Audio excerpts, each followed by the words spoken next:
Olá, meu nome é Carlos Eduardo, aluno de Física Bacharelado pela Universidade Federal de Ouro Preto. O meu projeto junto ao professor Hermano é sobre a criação de um diagrama de Hubble para objetos astrofísicos distantes. Eu comecei esse projeto em 2020 e tenho dado continuidade a ele até agora, 2021. E durante o projeto foram analisadas diversas amostras de quasares, supernovas e explosões de raio gama, sendo esse último a parte principal desse projeto, desses estudos mais recentes que estamos fazendo agora. Na análise desses dados, nós observamos que há uma época do universo em que era congruente a nossa velocidade e o desvio para o vermelho da forma que o modelo padrão da cosmologia fala que era. Porém, quando a gente vai olhar para... como tem que ser, porque é no futuro. Os redshifts mais próximos, os desvios para o vermelho mais próximo, quer dizer que a gente está mais perto da nossa época.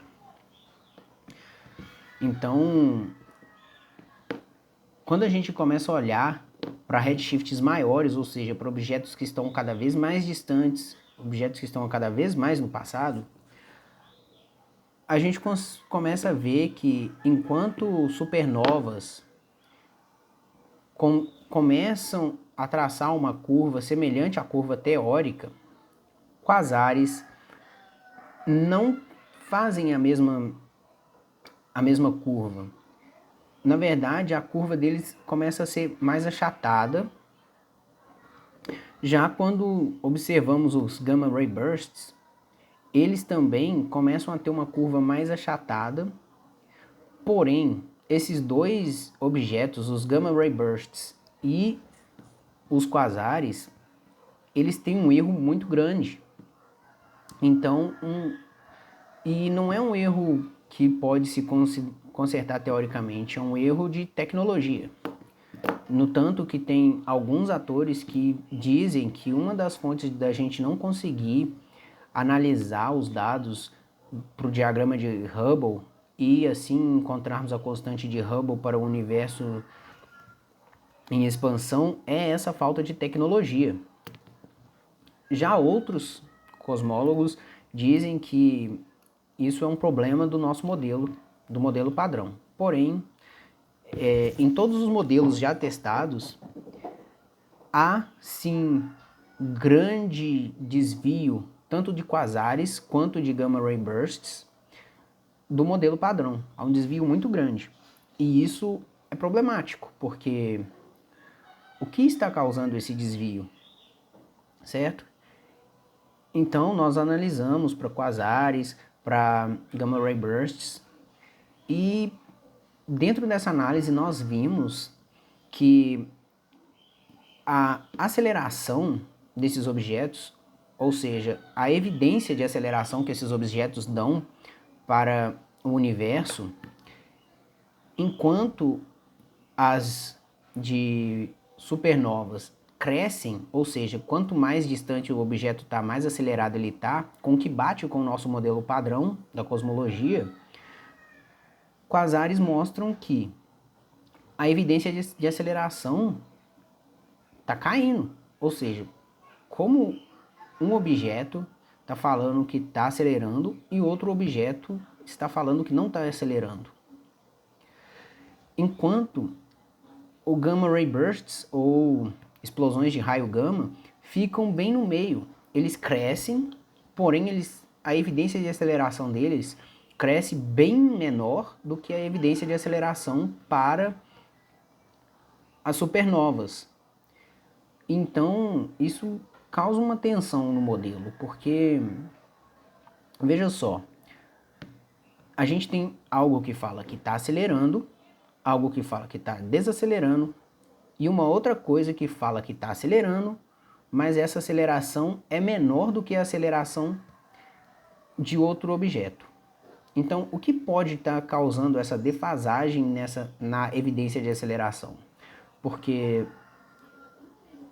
se nós formos olhar,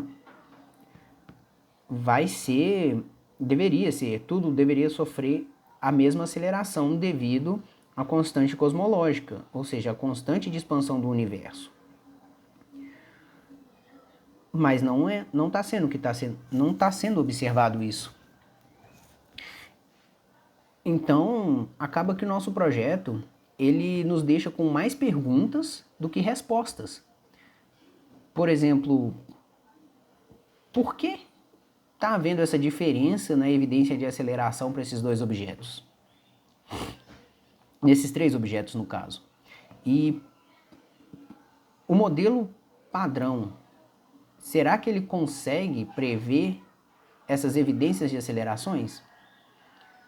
Porque o modelo padrão, ele só mede a quantidade de matéria e relaciona de matéria escura e energia escura, e relaciona isso com a constante de Hubble, que é justamente a constante de expansão do universo. Mas, como a gente pode ver, como tem objetos acelerando de maneira diferente, então a taxa de expansão é diferente para cada um desses objetos.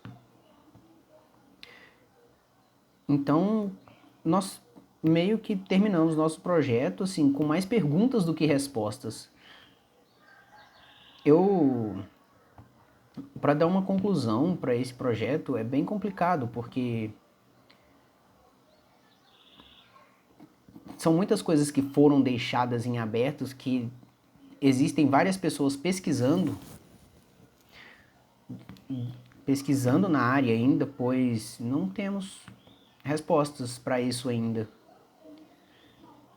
Então, alguns especialistas associam isso ao problema da coincidência cosmológica, que seria o problema de nós estarmos aqui, porque a gente está aqui exatamente agora. Bem, mas esse é um papo para outro momento. Então, é isso. O meu projeto é esse.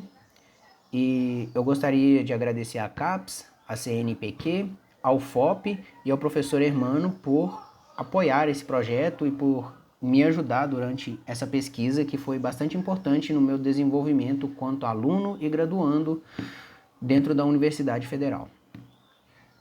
Muito obrigado, boa tarde, até mais.